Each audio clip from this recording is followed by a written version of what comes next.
4C pour des clés, pour des connaissances et des compétences et une carrière. Voilà ce que signifie le terme 4C de ce projet ANFH. Au niveau de cette conférence, qui va durer à peu près 1h30, on va déjà prendre le temps de vous expliquer ce que recouvrent les compétences clés. On parle de compétences clés, de compétences de base, de compétences socles. Donc on va revoir avec vous un peu cette terminologie et la préciser. Et puis ensuite, on verra avec vous, vous êtes cadre, donc vous êtes amené à avoir des agents qui pourraient avoir des difficultés sur les savoirs de base. Et le plus difficile finalement, c'est de réussir à les repérer. Comment repérer des agents en difficulté. C'est ce qu'on verra ensuite. Et ensuite, ce qui est encore plus difficile, c'est comment aborder le sujet avec eux. Quand on sent une difficulté sur une compétence de base, c'est comment réussir à indiquer à l'agent qu'on a repéré cette difficulté et ensuite à l'accompagner sur le développement de ses compétences. Donc c'est ce qu'on verra sur les points 2 et 3. Et donc je laisserai la parole aux experts de la FP2I qui sont les prestataires que l'on a sélectionnés pour intervenir sur ce projet. Ensuite, on reviendra sur les outils que l'ANFH vous met à votre disposition et met à disposition aussi des établissements comme cette conférence d'ailleurs, pour vous aider à déployer ce projet. Et ensuite, on vous présentera de manière détaillée le parcours de formation qu'on propose aux agents. Comme ça, vous verrez de manière approfondie à la fois le contenu de la formation et aussi les modalités pédagogiques. Et vous verrez qu'elles sont vraiment adaptées aux agents en difficulté. Et on terminera par comment inscrire vos agents sur ce parcours et comment ce parcours de formation pourra être pris en charge.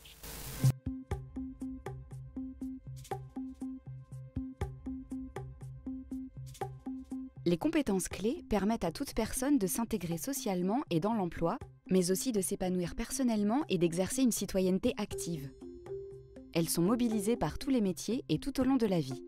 On en identifie 8. Communiquer en français, utiliser des règles de base de calcul et du raisonnement mathématique, savoir utiliser des techniques usuelles de l'information et des outils numériques, être apte à travailler dans le cadre de règles définies d'un travail en équipe, travailler en autonomie et réaliser un objectif individuel, avoir la capacité d'apprendre à apprendre tout au long de la vie, savoir maîtriser les gestes et postures de base et respecter des règles d'hygiène, de sécurité et environnementales élémentaires, et maîtriser les usages fondamentaux du numérique au sein d'un environnement de travail. En réponse aux objectifs des récentes réformes sur la santé et aux enjeux de responsabilité sociale des entreprises actuelles, l'ANFH crée le dispositif 4C, des clés pour des connaissances, des compétences, une carrière. Ce dispositif a pour objectif d'accompagner le développement des compétences clés dans les métiers de la fonction publique hospitalière et de prioriser l'accès à la formation pour les publics qui en sont les plus éloignés. Il s'articule autour de 3 axes principaux. Le premier, sensibilisation, vise l'appropriation de la problématique par l'ensemble des acteurs susceptibles d'orienter vers le dispositif. Le deuxième, professionnalisation des acteurs et repérage, a pour objectif d'aider l'ensemble des acteurs qui repèrent, orientent ou accompagnent les agents. Enfin, le parcours de formation agent comporte une phase de positionnement et un parcours de formation adapté aux besoins de l'agent et de son établissement. À travers le dispositif 4C, en développant les capacités d'évolution professionnelle des agents, l'ANFH accompagne toujours au plus près les parcours individuels au sein de la fonction publique hospitalière. Retrouvez toutes les informations relatives au dispositif 4C sur www.anfh.fr.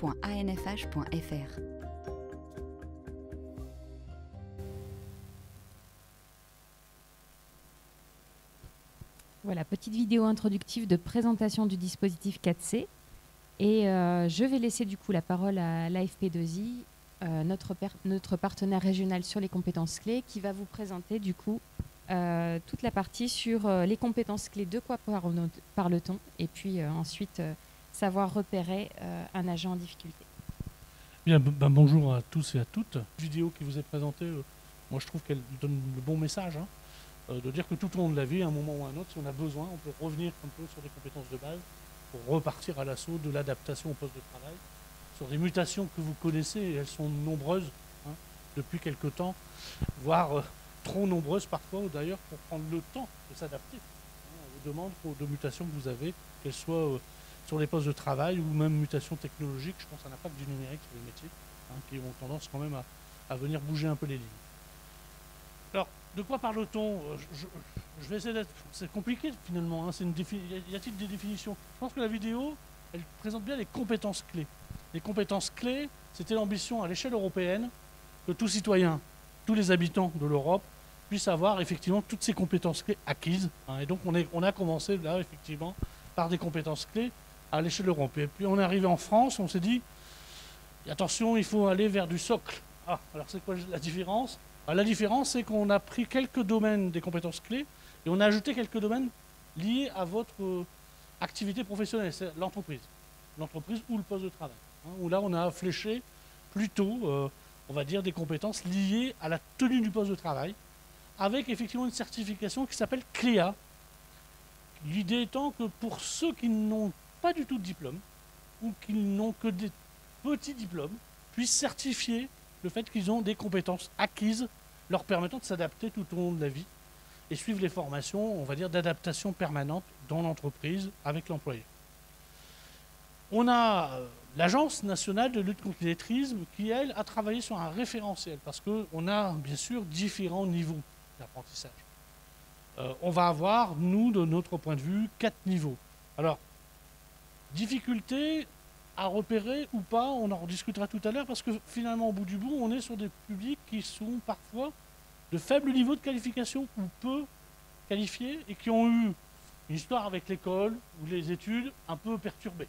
Ce qui fait qu'effectivement, le rapport à l'apprentissage du français reste parfois, on va dire, un peu faible.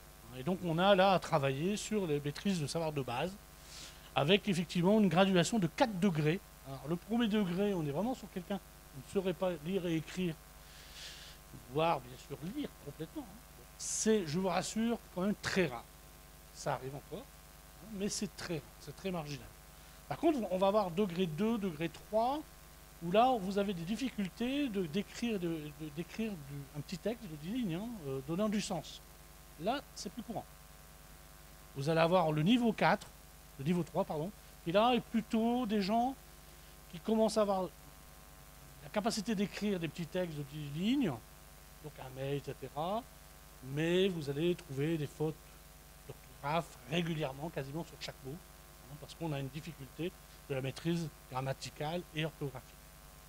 Donc on voit bien que là, on va passer sur la maîtrise du français, qui est une des compétences clés, qui est fondamentale par rapport à la communication interne et externe des entreprises. Quelque chose qui est très souvent demandé, et de plus souvent demandé par rapport aux normes qualité que nous devons appliquer les uns et les autres. Des modalités de positionnement, il y a des outils, je ne vais pas rentrer dans le détail, il y a des outils qu'on va vous donner qui vous permettraient, si vous le souhaitez, de les intégrer dans la démarche, on va dire, de repérage, et en particulier dans les entretiens que vous allez mener avec les salariés, au niveau de la RH, de pouvoir effectivement faire ce que j'appelle la pesée de compétences. Finalement, au bout du bout, on en est où? On maîtrise bien, on ne maîtrise pas, on a repéré des difficultés, on n'ose pas en parler. Voilà, là, on a l'occasion, peut-être à travers un outil de positionnement, de mieux repérer les besoins des personnes pour pouvoir effectivement monter en compétences et monter surtout en compétences vis-à-vis du poste de travail que vous souhaitez lui donner ou l'affecter l'année suivante. Des modalités de déploiement de dispositifs, on va y revenir. La chance que vous avez avec la NFH, de mon point de vue professionnel, c'est qu'on vous permet de faire aussi des parcours personnalisés. Ça, je trouve que voilà, c'est important parce qu'on va pouvoir travailler au rythme de chacun en termes d'apprentissage.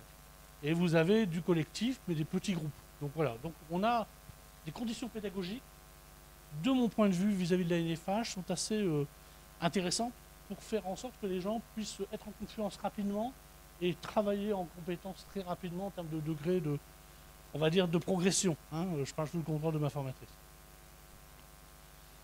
Alors, ça t'est déjà donné un petit peu, on va le repasser vite fait, mais dans la vidéo que vous avez eue en introduction, communication en français, oui, ça nous paraît aujourd'hui fondamental dans l'entreprise.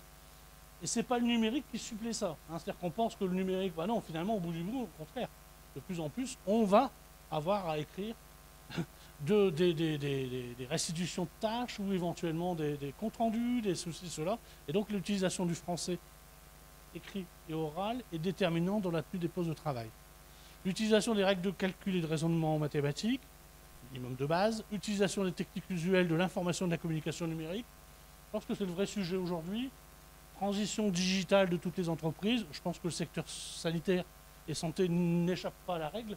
Et donc je pense que là aussi, on parle de plus en plus de la compétence numérique de base. C'est-à-dire que là, il faut un minimum pour tous les agents avoir cette compétence numérique. L'aptitude à travailler dans le règle définie d'un travail en équipe.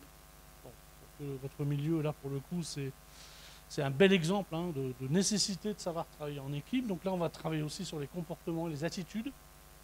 Et puis l'aptitude à travailler en autonomie, à réaliser un objectif individuel. Donc là, on est vraiment sur la capacité à la personne de comprendre une consigne, de la réaliser de façon autonome. Ce qui veut dire pas mal de compétences et de capacités, vous vous en doutez, derrière, pour effectivement réaliser l'objectif qu'on lui a assigné. La capacité d'apprendre à apprendre tout au long de la vie, la maîtrise des gestes et des postures. Là, on est aussi sur du contextualisé poste de travail. Dans votre domaine, c'est quelque chose de très important, même si vous avez déjà pas mal de formations obligatoires. Et on verra que dans les indicateurs, parfois, c'est un personnel qui échappe à ces formations obligatoires pour des raisons d'absence, etc., etc. On comprendra pourquoi. Bon, alors, un décret qui existe, qui est quand même qui n'est pas anodin à notre niveau, qui est le 8e module, qui est l'acquisition des connaissances et compétences relatives au numérique et à l'environnement de travail. Alors il y a le CLEA numérique aujourd'hui. Voilà. C'est-à-dire qu'on a un CLEA et on a estimé qu'effectivement il fallait donner la possibilité pour les gens qui le souhaitaient, certifier leurs compétences minimum en numérique, c'est le CLEA numérique. Alors ça c'est les compétences socles. Et vous allez me dire, bon finalement au bout du bout, comment on repère ?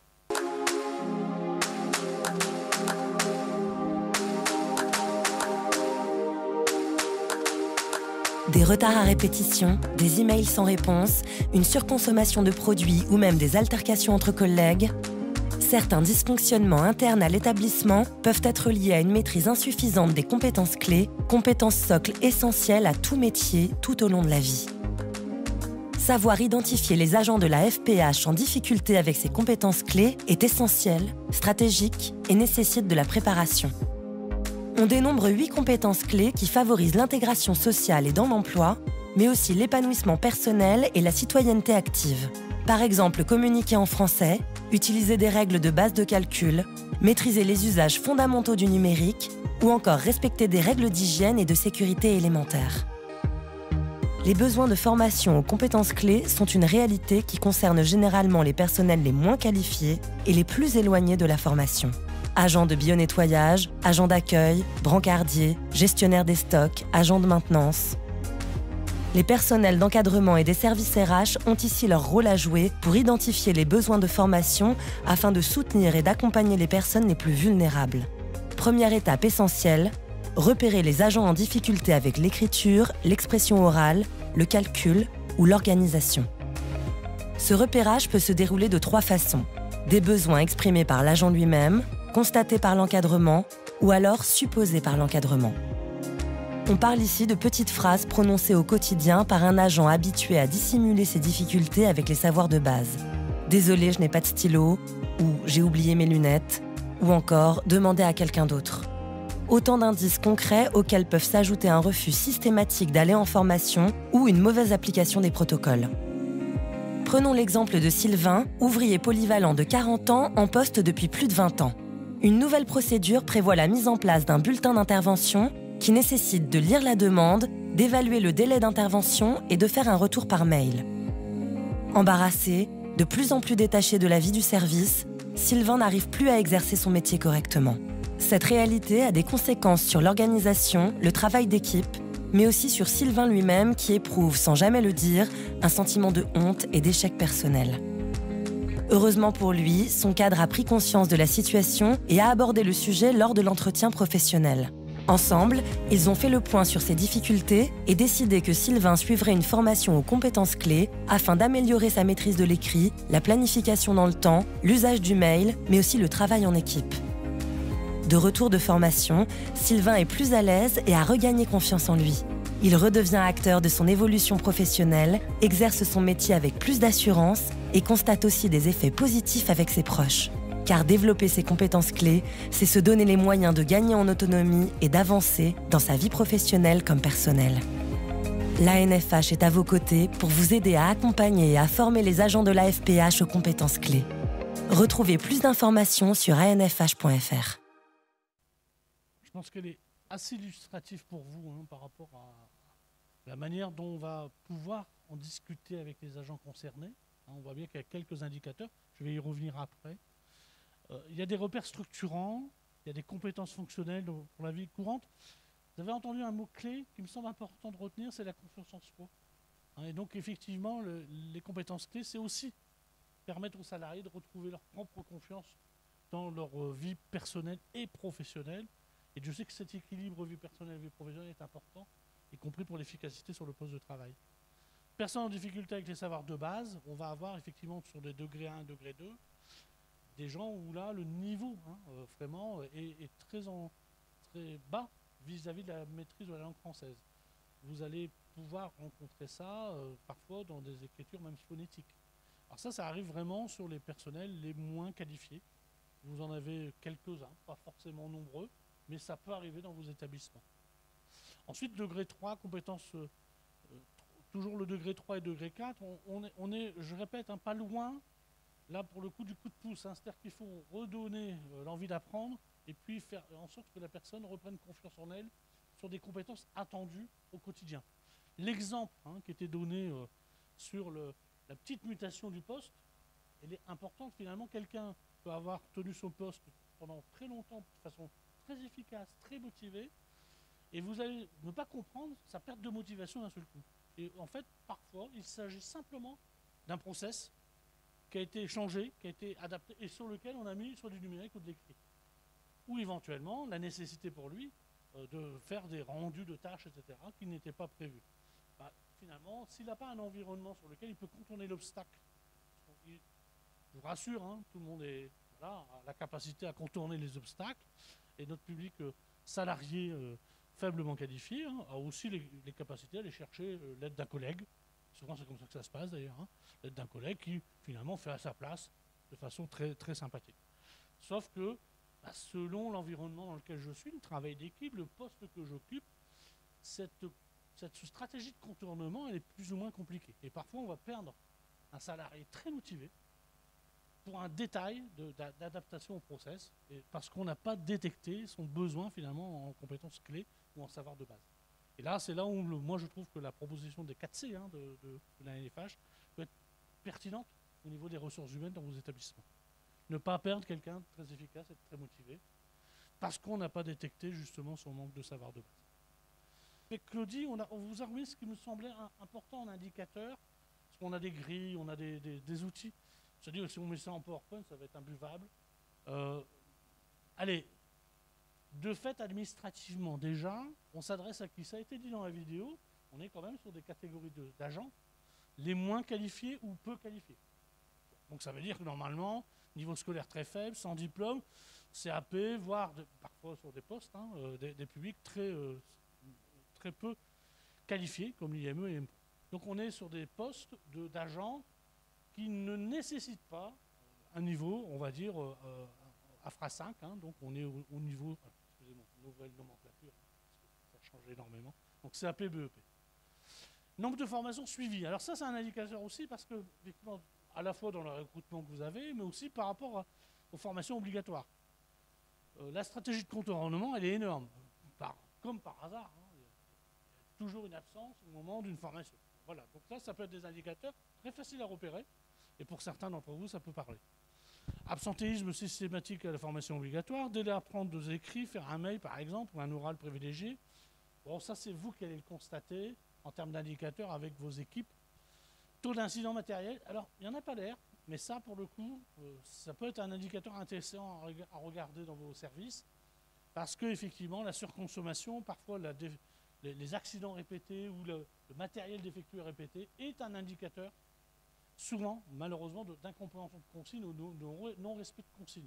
Soit parce que la consigne écrite, la répétition. Souvent, on va venir vous revoir. On a lu la note, non, on n'a pas lu, mais on va demander à l'oral. On va revenir plusieurs fois.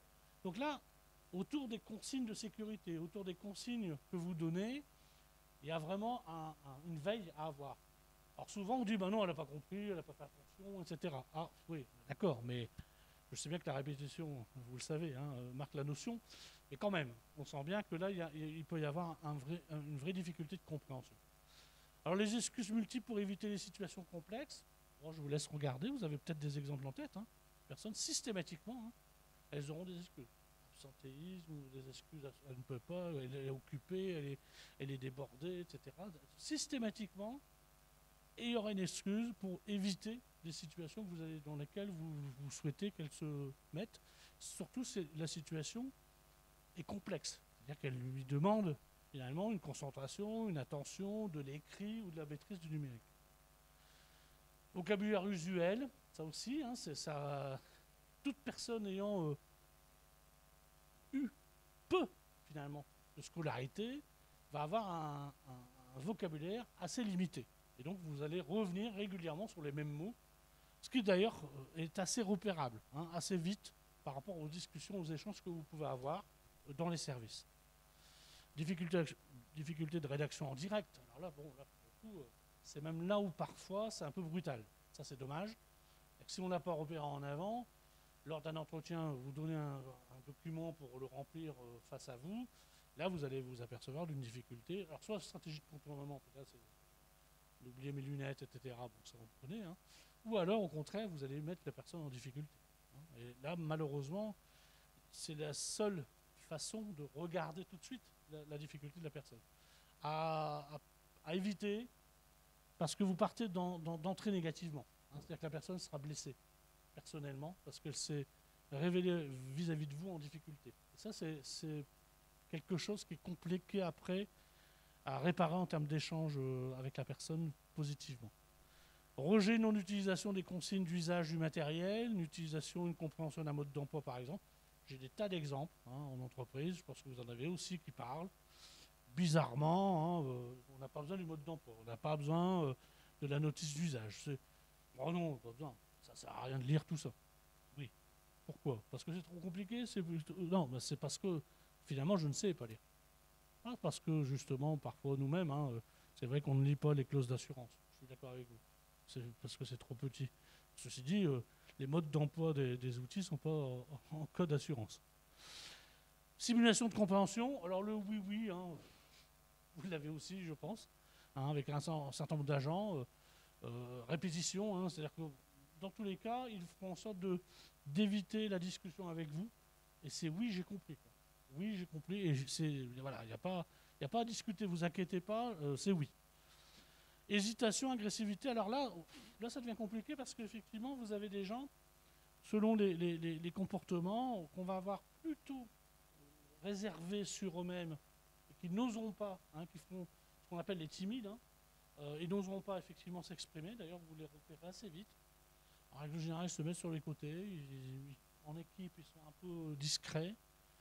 À l'inverse, on a des gens un peu enthousiastes, mais parfois à la limite même de l'agressivité vocale, hein, au niveau vocabulaire, voire même oral. Tout simplement parce que leur malaise s'exprime plus facilement hein, par l'agression verbale. Donc ça, vous pouvez l'avoir, c'est notamment dans la relation hiérarchique.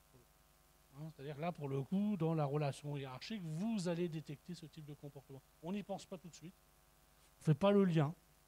Moi, je pense que spontanément, en RH, c'est pas facile de faire le lien. Donc, la difficulté, c'est de dire, ah oui, oh là, il faut que je regarde pourquoi. Hein, et qu'est-ce qui fait que cette personne, aujourd'hui, a cette attitude ou ce comportement. Et la difficulté de repérage dans l'espace, dans le temps, y compris dans son histoire personnelle. Alors, je pense que vous avez aussi les entretiens professionnels, hein, qui nous sont obligatoires les uns et les autres. Et je pense que parfois, on voit bien les difficultés à reconstituer leur carrière, à reconstituer leur histoire professionnelle pour un certain nombre de personnes et se repérer effectivement dans le temps ou dans les espaces. Même si je trouve que vous avez beaucoup travaillé sur les pictogrammes et sur la manière hein, de flécher, d'ailleurs pour les usagers, et donc les salariés en profitent, hein, effectivement, parce que je trouve que les centres hospitaliers sont très très bien armés là-dessus, hein, vis-à-vis du repérage dans les espaces, et donc les salariés finalement bénéficient de tout ce travail qui a été fait pour les usagers. Donc un petit repérage là-dessus. Voilà, je vous ai mis ça. C'est vraiment synthétique. Après, ça mérite effectivement de pouvoir s'outiller et de pouvoir vous-même choisir vos indicateurs. Alors, je renvoie à vous parce que ça dépend du poste que vous occupez, la manière dont vous allez aussi repérer par rapport à votre sensibilité. Je pense qu'il y a nécessité de votre part de pouvoir établir le dialogue avec les agents qui pourraient être concernés par les 4C, par les compétences clés et les savoirs de base. Pour le coup, d'avoir à nouveau 2 petites vidéos qui vont vous présenter les techniques.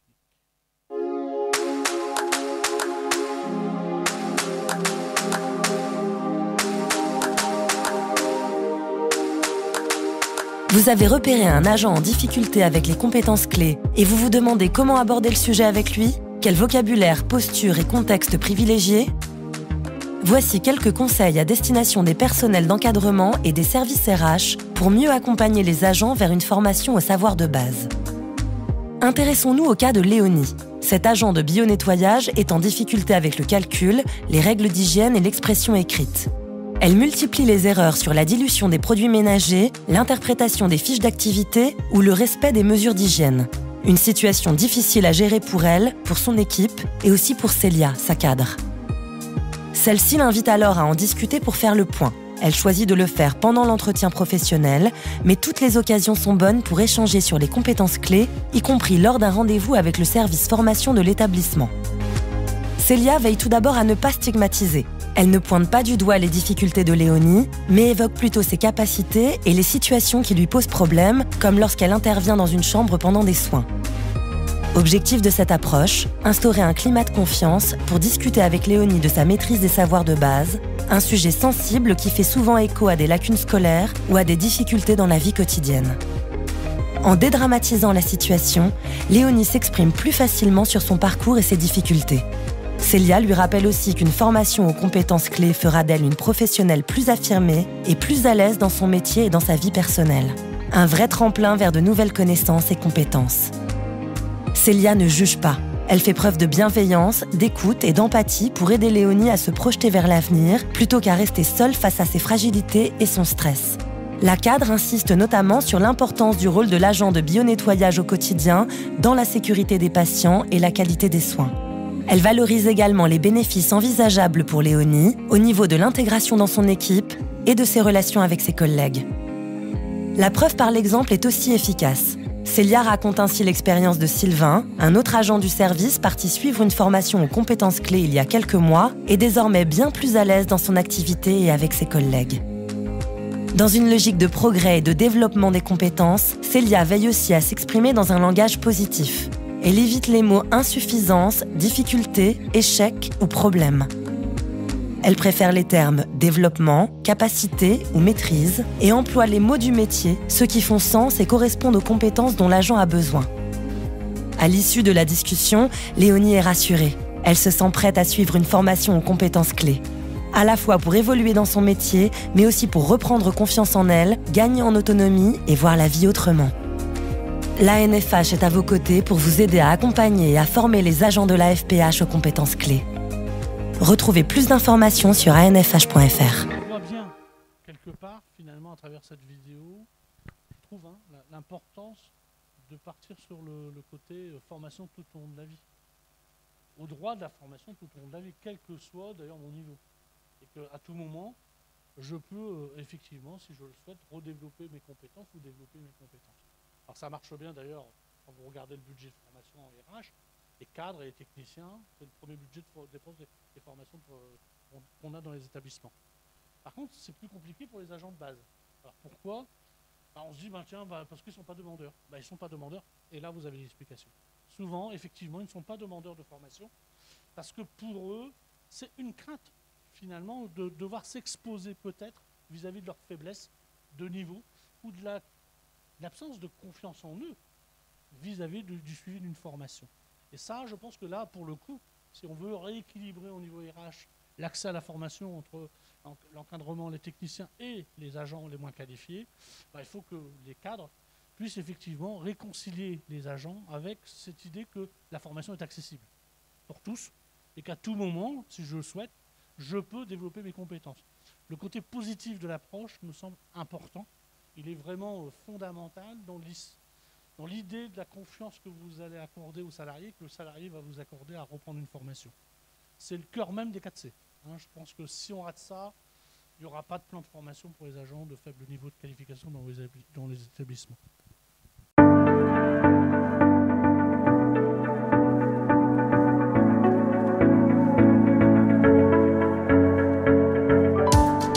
Vous déployez une nouvelle stratégie ou une démarche qualité au sein de votre établissement? Un déménagement ou une réorganisation des services se prépare? Autant d'opportunités pour engager une démarche de formation aux compétences clés.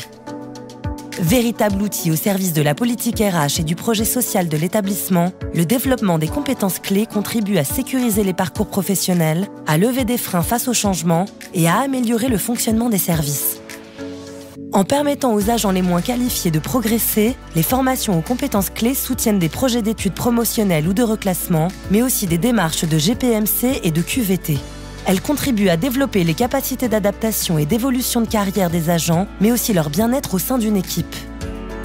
Comment se saisir du sujet et s'engager efficacement dans la démarche? Un mot d'ordre: mobiliser l'ensemble des acteurs susceptibles de repérer, d'orienter ou d'accompagner les agents vers une formation aux compétences clés. On parle ici de la direction, des services RH, des cadres de proximité, des représentants du personnel, des chargés de formation continue ou encore des référents handicap. Tous ensemble, ils doivent porter un regard nouveau sur les agents en difficulté avec les savoirs de base. Une situation ni grave ni insurmontable. Leur implication, leur soutien et leur accompagnement est un facteur clé de réussite. En incitant les agents à se former, ils leur proposent de nouvelles perspectives d'évolution professionnelle qui bénéficieront à la fois à l'agent et à l'établissement. Oui, développer ces compétences clés demande du temps. Chacun apprend à son rythme et le parcours peut être long et progressif. Mais développer les compétences transverses des agents comme la communication écrite, l'utilisation des outils numériques ou le travail en équipe, c'est répondre aux enjeux majeurs que sont la gestion des parcours professionnels, le maintien de l'employabilité ou la prévention des usures professionnelles. Résultat de la démarche, des agents plus à l'aise et autonomes dans leur métier, avec une meilleure capacité d'adaptation et une qualité de prestation améliorée. Répondre aux besoins de développement des savoirs de base participe ainsi à la fidélisation des agents. Car plus qu'une valorisation professionnelle, la maîtrise des compétences clés leur apporte aussi un épanouissement dans leur vie personnelle. L'ANFH est à vos côtés pour vous aider à accompagner et à former les agents de la FPH aux compétences clés. Retrouvez plus d'informations sur anfh.fr. C'est au cœur de l'établissement. C'est le projet stratégique et la place que vous allez donner dans vos priorités d'accès à la formation pour les agents, dans le cadre des mutations, dans le cadre des adaptations que vous allez mener, pour faire en sorte aussi, et ça me semble important à la fin, parfois de ne pas perdre des agents motivés. Parce qu'on sait que ce n'est pas si simple finalement de recruter. Les difficultés de recrutement sont notoires, y compris dans vos secteurs. Et parfois, il vaut mieux finalement accompagner un salarié qui a sa juste place, qui est motivé, mais qui a une difficulté sur des compétences socles, sur lesquelles on peut surmonter grâce au 4C, finalement, cet obstacle. Là, il y a un bel enjeu d'établissement, partagé par la direction, partagé par les cadres. Le tous ensemble me va bien, c'est-à-dire qu'on sent bien que c'est l'affaire de tous. Ça ne peut pas être simplement l'affaire d'une seule personne au sein d'un établissement. Alors, trouver les bons mots, je pense que ça a déjà été dit. Là aussi, il faudra y revenir, mais rester dans la construction d'un parcours positif, finalement, de développement des compétences liées au poste de travail, d'adaptation, voire pourquoi pas, de mutation, de promotion sociale à l'interne lorsque c'est possible, même si ça c'est peut-être limité, mais ça arrive néanmoins au niveau des agents. Donc je pense qu'il faut vraiment dédramatiser le côté formation. Pourquoi? Parce que, je le répète, vous êtes souvent sur des agents peu qualifiés ou qui ont une qualification faible ou pas du tout de qualification. Et le rapport à la formation est parfois négatif.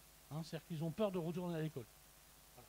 Vous avez là quelque part l'expression souvent de dire « moi j'ai passé l'âge, j'ai pas envie de repartir à l'école, l'école. » Voilà. Donc ce regard est important de le travailler avec vous sur la formation tout au long de la vie, la formation des adultes, considérant qu'effectivement on est loin de l'école, on est bien sur des formations professionnelles qui sont liées au poste de travail, à des comportements, des attitudes attendues sur le poste de travail, et qu'on est loin on va dire, de retourner au scolaire. Ceci dit, vous en doutez, apprendre le français, ça reste du français. Donc à un moment, il va falloir aussi qu'on adapte le parcours de formation, nous, pédagogues, pour faire en sorte que les personnes trouvent du sens à réapprendre des compétences de base. Je pense que là-dessus, on va... Voilà. Alors moi, je vous ai mis quelques leviers de motivation, parce qu'on parle beaucoup de profession. Il faut savoir qu'on est aussi des individus avec une vie personnelle, et que finalement, le moteur, il est parfois double. Et être chez nous correct, enfin, épanoui chez nous, c'est être épanoui bien au travail aussi. Réciproquement d'ailleurs. Hein. Donc les deux vont être finalement mobilisables. Alors du côté emploi, je pense qu'on en a parlé, hein, ma mobilité professionnelle au sein du poste, mais aussi pour l'emploi. L'adaptation au poste de travail, en particulier avec le numérique. Hein. Suivre des formations obligatoires. Là aussi, hein, je pense que il y a vraiment la nécessité de revoir les absentéistes dans ce domaine-là. Le relationnel salarié et ou patient, parce que la communication elle est très, très importante aussi vis-à-vis finalement de mon emploi, vis-à-vis du client ou des usagers. Ben, pas oublier le côté famille finalement. Hein. Là aussi, parfois, la famille, c'est un moteur aussi pour les salariés. Ça fait partie un peu du RSE, hein, vis-à-vis des entreprises aujourd'hui comme les vôtres hein, d'ailleurs. Hein. Suivi scolaire des enfants, y compris avec... les espaces numériques de travail. Alors pourquoi je les ai mis ça? Parce qu'on constate très vite aujourd'hui qu'avec le Covid et ma classe à domicile, beaucoup de salariés ont été en difficulté aussi sur ces aspects-là. Et que finalement, c'est un sujet qu'on peut échanger tranquillement et discuter de façon tranquille pour accompagner les salariés finalement à un usage du numérique pour le poste, mais qui aura aussi un impact sur leur vie personnelle et familiale. C'est le passage du permis, hein, tout simplement, parfois, hein, par rapport à la mobilité, aussi le professionnel, mais aussi famille. C'est l'éducation et le loisir des enfants. L'autonomie, mes démarches administratives. Je vous rappelle qu'au 1er janvier 2022, nous sommes tous des numériques démarches. Donc nous ferons toutes nos démarches administratives en ligne. Nous sommes tous prêts et toutes prêts. Pas forcément, justement. Hein, quand vous allez sur l'ergonomie de certains sites, même nous, parfois, on a quelques difficultés. Ceci dit, ça va être un vrai enjeu de la digitalisation de la société qui fait qu'on a des salariés qui seront en difficulté par rapport à leur autonomie professionnelle, mais aussi leur autonomie personnelle. Mes démarches en ligne, mes achats, ma gestion de budget, puis bien sûr le bien, les passions. Les gens ont parfois des moteurs. Bien sûr, le travail, c'est important, mais ils ont aussi des passions à côté, des hobbies, qui font que ça peut être aussi un impact pour eux de s'investir, y compris, pourquoi pas d'ailleurs, dans la dynamique de l'entreprise, lorsqu'il y a des activités de loisirs qui se font même dans l'entreprise. Hein. Je pense aux activités d'œuvre sociale, par exemple. Voilà quelques leviers. Ça peut être abordé, je pense que la question de la confiance réciproque est importante, et bien sûr, ça ne se fait pas lors d'un premier entretien. Voilà, ça va être lors de plusieurs petits entretiens, ça a été dit tout à l'heure. On ne va pas aller tout de suite dans le brut de décoffrage, sauf si vous avez quelqu'un avec qui, bien sûr, vous avez l'habitude de travailler, de discuter, d'échanger. Ça peut aller beaucoup plus vite. Prendre le temps. Alors vous allez me dire, c'est pas possible. Ah oui, mais là, pour le coup, on va être obligé de prendre un peu le temps. Parce que si on ne prend pas le temps, on risque d'être dans la brutalité et finalement d'avoir non pas quelqu'un qui va se remotiver à partir en formation, mais au contraire, peut-être se braquer et de dire, bah non, finalement, moi, je n'ai pas envie d'y aller. Voilà un petit peu la partie. L'accompagnement des établissements, vous avez vu, on vous a fait part des différents outils qu'on vous met à disposition pour vous accompagner à structurer une démarche sur les compétences clés. Donc l'ANFH a effectivement mis plusieurs vidéos de sensibilisation qu'on vous a présentées au fil de cette première partie de la conférence. Donc on a notamment les 3 vidéos pédagogiques que vous avez vues sur comprendre, repérer, savoir en parler, mobiliser, accompagner, plus la vidéo de présentation globale du dispositif 4C. Donc ça, vous allez les retrouver sur notre site ANFH. Je vais vous montrer tout à l'heure où vous allez pouvoir les retrouver. Et puis en complément, il y a un site, evagile.fr, du coup, qui permet à l'employeur d'évaluer le risque d'être confronté à l'illettrisme dans son entreprise. En répondant à un petit questionnaire anonyme de courte durée, on peut identifier le risque ou non, selon la structure d'emploi que l'on a, de rencontrer des difficultés sur cette thématique de l'illettrisme. Voilà pour les outils. Et donc, Si vous allez sur le site anfh.fr, vous arrivez sur une rubrique thématique. La rubrique thématique, vous voyez qu'il y a une rubrique sur les 4C. Et là, vous allez retrouver tout ce qu'on a pu vous présenter ce matin, les différentes vidéos, le dispositif, et on fait également le lien sur les sites ANLCI, on en a parlé tout à l'heure, le site Cléa et Evagile pour aider l'établissement à faire un diagnostic des risques liés à l'illettrisme en milieu professionnel. Donc voilà un petit peu pour l'ensemble des outils ANFH mis à votre disposition pour vous accompagner dans votre projet compétences clés. Et donc maintenant, on va vous présenter de manière détaillée l'offre de formation qu'on met à disposition des agents pour bien vous expliquer comment on peut accompagner les agents et notamment le contenu de la formation et les modalités pédagogiques utilisées pour accompagner les agents pour qui on sait que la formation n'est pas forcément leur fort. Donc je vous redonne la parole. Donc, bonjour à toutes et à tous. Donc, je me présente, moi c'est Claudie Delzen, référente de parcours de formation sur tout ce qui est les savoirs de base et le français langue étrangère à la FP2I.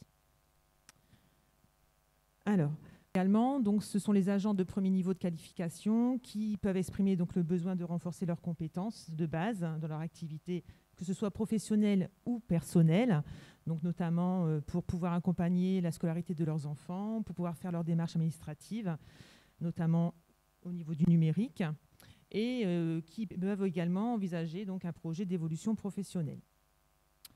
Alors, donc, on vous a mis les principaux métiers identifiés, hein, donc voilà, tout ce qui concerne donc, la gestion de l'information au niveau de l'accueil, les services logistiques, le domaine du soin, la gestion, le social, éducatif, culturel, sport et loisirs, et enfin tout ce qui concerne la qualité, hygiène, sécurité, environnement. Alors, on a un positionnement donc, initial de 3 heures avec tout d'abord un entretien exploratoire qui sera réalisé donc, pour pouvoir analyser les besoins de formation et cibler les attentes de l'agent. Ensuite, il y aura la passation du positionnement en ligne d'une durée d'1 heure et l'entretien de restitution du positionnement qui sera donc réalisé et qui permettra justement de pouvoir mettre en avant les acquis de l'agent et d'identifier donc les besoins de formation suite aux résultats du positionnement. À la fin de la formation, bien sûr, il y aura également un entretien individuel qui sera également effectué, donc avec un bilan de formation, pour voir comment ça s'est passé, le positionnement final, pour voir justement la progression de l'agent et voir effectivement donc, si on a atteint les objectifs ou s'il y aurait encore éventuellement des besoins. Et la restitution et préconisation pour la suite du parcours. Concernant le positionnement, on utilise Dahlia, qui est un dispositif d'apprentissage en ligne et en autonomie. Donc, comme je l'ai dit, hein, donc, ce dispositif se base vraiment sur le référentiel des compétences clés en situation professionnelle de la NLCI. Il est réalisé en ligne et balaye vraiment les savoirs généraux et les savoirs appliqués. Durant ce positionnement, l'évaluateur accompagne vraiment l'agent dans la passation du positionnement et observe les comportements et les stratégies utilisées par l'agent. Ça, c'est vraiment important parce que ça permet déjà de pouvoir identifier certaines difficultés que l'agent pourrait déjà rencontrer lors de la passation du positionnement, que ce soit par rapport à l'aisance à l'outil du numérique ou les difficultés face à l'écrit. Donc c'est vraiment très important cette période d'observation. Alors, on vous a mis des exemples hein, de questions qui peuvent être posées. Donc il y a 40 questions au total, donc des questions sous forme de QCM et de questions ouvertes. Donc là, par exemple, on a un plan de ville où ils doivent estimer le temps de route entre le lieu de départ et le lieu du travail. Là, on a un contrat de travail qu'ils doivent lire. Donc ça permet justement d'évaluer la compréhension écrite avec des questions donc, sur le contrat. La lecture d'un planning de travail où là justement on leur pose plusieurs questions et là notamment de nous donner le nombre d'heures qu'ils travaillent le lundi par exemple. Donc, ce qui permet voilà, de vérifier aussi la compétence mathématique. Et un autre exemple où là, on est plutôt sur la réalisation d'un écrit. Donc là, ils doivent rédiger un rapport d'incident. Donc suite voilà, à ce qui s'est passé. Donc ils doivent écrire un rapport d'incident au responsable du service. Et là, c'est vraiment très important pour nous parce que ça nous permet vraiment de voir un peu comment la personne écrit, si c'est un écrit phonétique, voilà, et si l'écrit est structuré, si y a beaucoup de fautes d'orthographe. Donc voilà, ça c'est vraiment très important. Donc ensuite, quand les 40 questions sont réalisées, on a donc un rapport des résultats.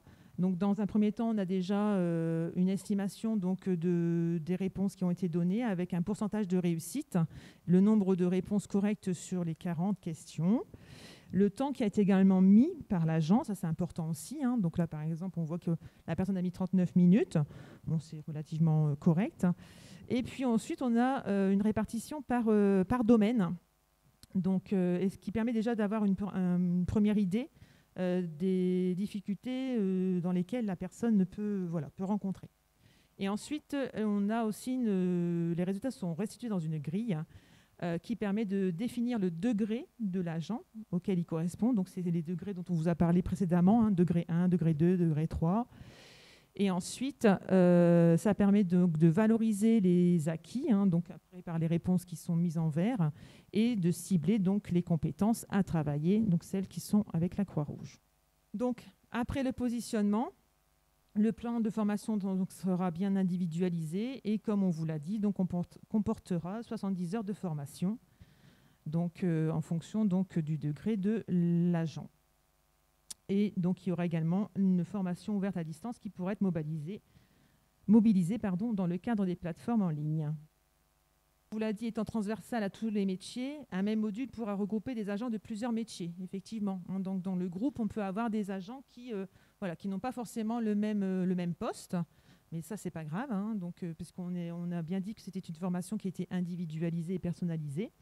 Mais l'atout, c'est que justement, il pourra y avoir des échanges et de l'entraide aussi entre eux. Donc ça, c'est important. Ensuite, les compétences de base seront appliquées aux situations professionnelles. Hein, donc toujours la même chose, comme je vous l'ai dit, contextualiser pour donner du sens et faire le lien entre les tâches réalisées et la formation qu'on va leur dispenser. Les parcours individualisés des agents nécessitent des temps de formation individuels. Voilà, hein, donc afin d'accompagner les agents sur des besoins un peu plus spécifiques. Et enfin, les capacités cognitives seront mobilisées et développées de manière transversale au sein de chaque séance. Donc là, c'est tout ce qui est résolution de situations problèmes, le tri des informations, le classement des informations et appliquer ce qu'on a appris. Donc c'est un cahier de bord hein, sur lequel le stagiaire pourra donc consigner des informations importantes. Donc on vous a fait une liste des informations, hein, donc par exemple le poste qu'il occupe, les compétences, les missions, les responsabilités, les expériences professionnelles, et puis des observations, recueillies au cours du module de formation. Ce cahier de bord permet vraiment de valoriser leurs compétences et de mettre par écrit ce qu'ils ont pu capitaliser. Donc c'est vraiment important et du coup, ils conscientisent aussi ce qu'ils ont pu acquérir. Un projet collectif. Donc l'objectif étant de valoriser les parcours des agents, de développer les compétences clés et de fédérer le groupe. Donc par exemple, un projet, ça peut être la réalisation d'une émission radio, d'un journal, d'une vidéo. Ça peut être la rédaction d'un livre des métiers, d'interviews professionnelles. Enfin, voilà. Après, là, tout est ouvert pour le projet. Ça, ce sont les agents qui pourront émettre un souhait particulier sur le projet. Et donc, à partir de leurs idées, on pourra donc mettre en place la réalisation de ce projet. Et comme on vous l'a dit, donc une offre de formation multimodale, justement, donc on a des plateformes pédagogiques numériques, on en a 4 au total, qui sont donc mobilisables par les agents avec donc la possibilité d'ouvrir des comptes. On a la plateforme Dahlia, toutes ces plateformes, j'insiste, toutes ces plateformes qu'on vous présente reprennent des situations contextualisées à la vie personnelle et professionnelle. Elles sont aussi traçables en termes de temps mis par la personne et en termes également de contenu et de résultats. Donc là, on vous a mis des exemples. Hein. Donc Dahlia, il y a 65 activités en tout avec des thématiques particulières qui sont liées soit aux professionnels. Donc on a par exemple les domaines du bâtiment, de la restauration, des espaces verts, de la blanchisserie et aussi des activités liées à la vie personnelle comme le logement, la mobilité. Donc là, on vous a mis quelques exemples, hein, donc, avec des pictogrammes et un schéma de lavage des mains. Voilà. Donc tout est oralisé. J'ai oublié également de le dire, ça c'est important aussi. On peut passer à la slide suivante. Une deuxième plateforme qui est Asimo, donc, qui permet également de travailler les savoirs fondamentaux. Même chose, toujours sur des situations contextualisées à la vie personnelle et professionnelle. Sachant qu'avec Asimo, les exercices sont gradués en 3 niveaux de difficulté. Donc pour la plateforme Dahlia et Asimo, on est vraiment pour les personnes qui relèvent du degré 1 et du degré 2. Pour les personnes de degré 3 et 4, on a donc l'utilisation de la plateforme online format pro. Donc même chose qui permet de travailler la compétence en langue française, la compétence mathématique. Donc on est vraiment donc, sur la compréhension écrite, la compréhension orale, le vocabulaire, des notions de grammaire et de conjugaison forcément. Et puis les calculs aussi. Donc là par exemple, on vous a mis une petite slide avec voilà un exercice sur la conjugaison. Ensuite, donc là, on a de la compréhension orale, hein, donc avec une visite chez le médecin. Donc là, avec les petits panneaux hein, par rapport donc, au permis de conduire. Et puis là, on a une facture, voilà, donc pour justement mobiliser les compétences mathématiques. Et enfin, dernière plateforme qui concerne 1001 lettres, donc qui permet vraiment de développer l'autonomie, le raisonnement, la logique, et bien sûr les savoirs comme l'écrit, le calcul, l'espace-temps. Voilà, donc là on a un calcul de remise par rapport au solde. Là, il faut trouver le mot qui convient par rapport donc à un bon de commande. Et ensuite, là, au niveau des conseils qu'on pourrait donner à un collègue pour sauver une charge lourde, par exemple. Au niveau des certifications qui sont possibles, ensuite de parcours, donc on a la certification CLEA, dont on a parlé déjà tout à l'heure, hein, donc avec les 7 domaines, donc la communication en français, le calcul, le numérique, le travail en équipe, le travail en autonomie, apprendre à apprendre et tout ce qui est gestes, posture, hygiène, sécurité, environnement. Deuxième certification possible, c'est le CLEA numérique, parce que voilà, le numérique, comme on l'a dit, va devenir de plus en plus primordial. Donc, il est important que la personne puisse être autonome sur l'outil. Donc là, on a donc 4 domaines qui sont évalués dans le CLEA numérique. L'identification de l'environnement et l'utilisation des outils. L'acquisition de l'information dans son environnement professionnel, l'interaction en mode collaboratif et ensuite appliquer les règles et bonnes pratiques de la sécurité numérique.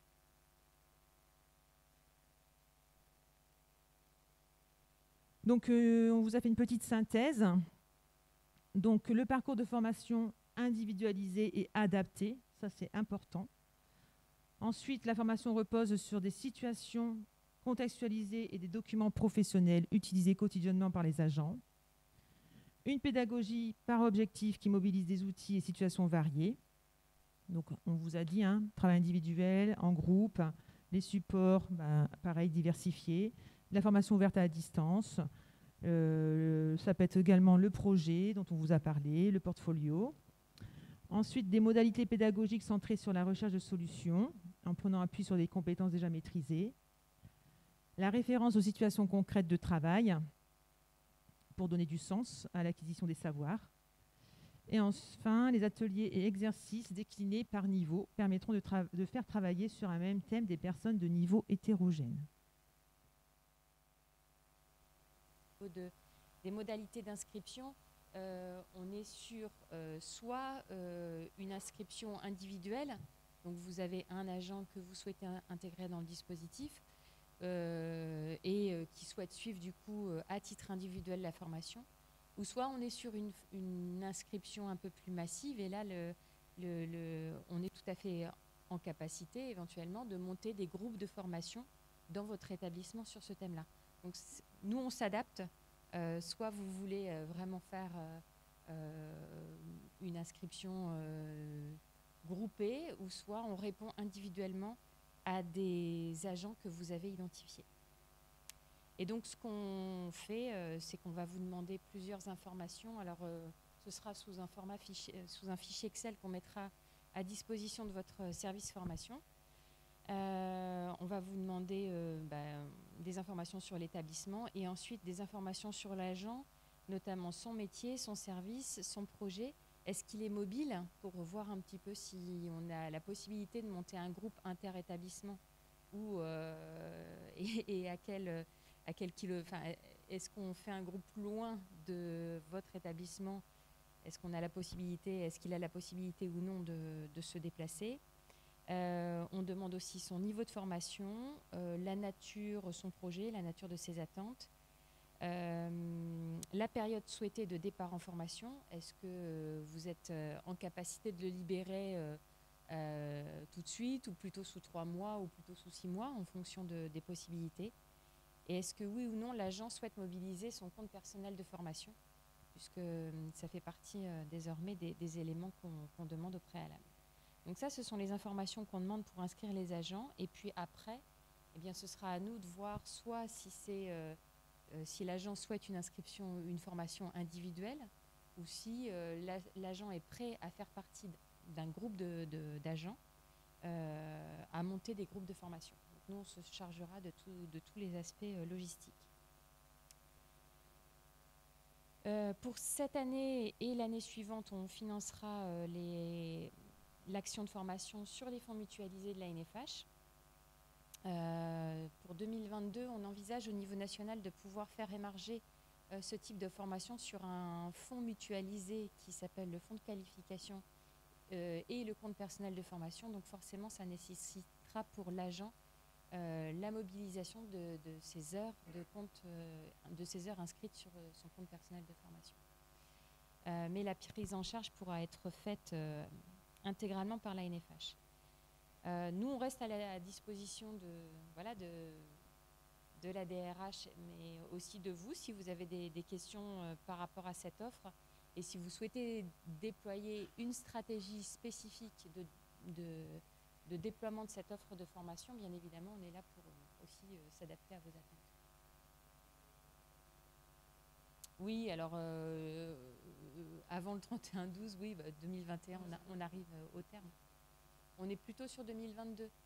Mais de toute façon, là, on a validé en 2021 le fait qu'on le prenait en charge sur nos fonds mutualisés. Donc on va rester sur cette disposition-là, y compris en 2022, puisque là, j'ai bien indiqué, c'est envisagé, mais ce n'est pas encore opérationnel. Donc de toute façon, quoi qu'il en soit, on est sur une prise en charge sur nos fonds mutualisés.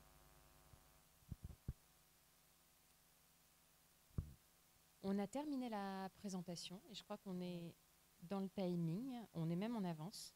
Est-ce qu'il y a des choses sur lesquelles vous souhaitez qu'on revienne ? Oui.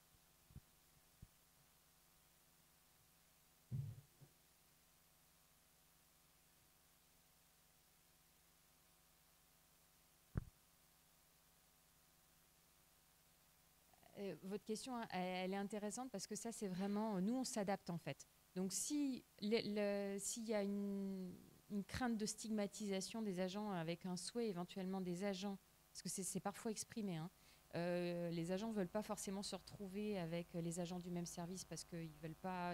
C'est quelque chose qu'ils ont caché depuis très longtemps. Donc, ils préfèrent être en dehors de l'établissement. Ça fait partie des choses que nous, on vous demande de nous dire, de sorte à ce qu'on puisse organiser des sessions inter-établissements.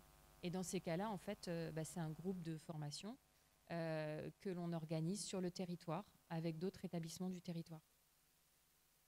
Et c'est pour ça aussi qu'on vous demande est-ce qu'il y a des problèmes de mobilité ou non de l'agent. pour qu'on puisse voir à quelle échelle on peut monter le groupe.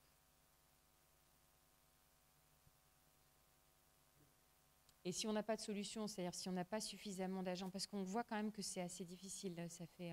On a lancé un premier webinaire de promotion de l'offre en juin. On n'a pas beaucoup d'inscrits jusqu'à maintenant. Et je pense qu'une l'initiative comme celle portée ici, ça permet vraiment d'essayer de sensibiliser un maximum de personnes sur cette offre mobilisable. On a quand même des difficultés à monter des groupes. En tout cas, pour le moment, on a peu d'inscrits. Donc, s'il fallait envisager du coup une solution individuelle, ça fait partie aussi des choses qu'on pourra faire. Pas encore. On va essayer de promouvoir cette initiative de l'EPSM dans d'autres établissements. C'est d'ailleurs aussi la raison pour laquelle aujourd'hui c'est filmé, de sorte à ce que ce type de conférence puisse être réutilisé éventuellement en replay dans d'autres structures. Il ne nous reste plus qu'à vous remercier en tout cas de votre présence ici. Et puis, on reste avec Frédéric Massard, le service d'information continue, à votre disposition aussi pour poursuivre les échanges sur toute question que vous auriez aussi à l'issue. Et n'hésitez pas à parler de ce dispositif autour de vous à vos collègues pour éventuellement faire émerger donc, ces besoins. Voilà, bonne journée à vous. Merci.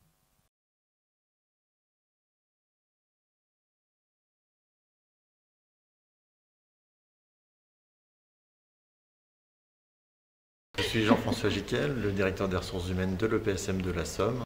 Pierre-Antoine Joliveau, je suis cadre de santé au sein de l'EPSM de la Somme. Alors, je m'appelle Sophie Levasseur, je suis cadre de santé au sein de l'EPSM depuis 16 ans maintenant.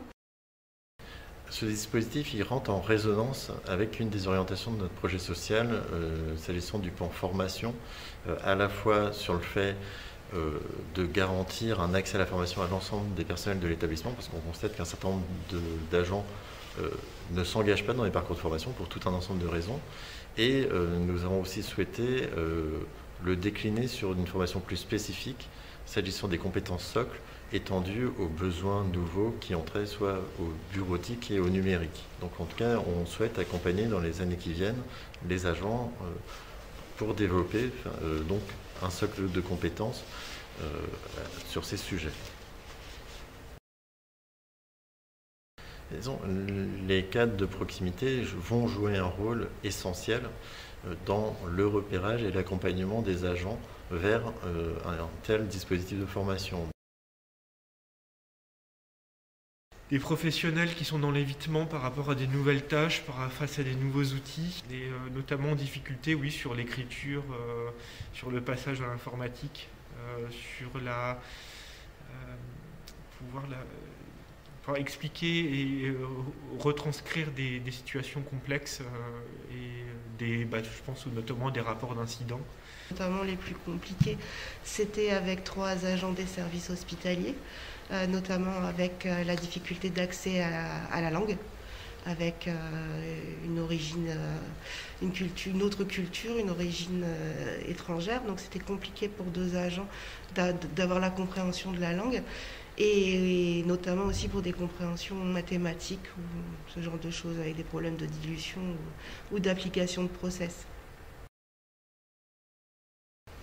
J'ai déjà été confrontée à ce souci dans les équipes que j'ai pu encadrer. Et j'ai eu beaucoup de difficultés avec le service formation à trouver une formation qui puisse répondre aux difficultés de l'agent concerné ou des agents concernés. Ça ouvre une possibilité pour un certain nombre de professionnels d'accéder à la formation et pouvoir reprendre aussi confiance par la formation, reprendre confiance en leurs capacités qu'on a tous, mais parfois un peu oubliées ou négligées, mais reprendre un petit peu confiance au travail et dans l'avenir. Donc c'était intéressant d'avoir quelque chose de ciblé sur les besoins socles et les diverses compétences nécessaires à l'exercice de notre fonction. Ce qui est plutôt intéressant, c'est que ça touche vie professionnelle et vie personnelle, ça c'est fantastique. Une reconnaissance, je dirais. C'est effectivement quelque chose qui est assez stigmatisant et très difficile à accepter. Et le fait d'aborder les choses de façon positive en permettant aux agents de développer des compétences et d'avoir confiance en soi et du coup de se revaloriser, ça apporte une autre dynamique à l'équipe et ça permet d'apaiser certaines tensions, certains conflits et surtout de permettre à l'agent d'aller bien dans sa tête.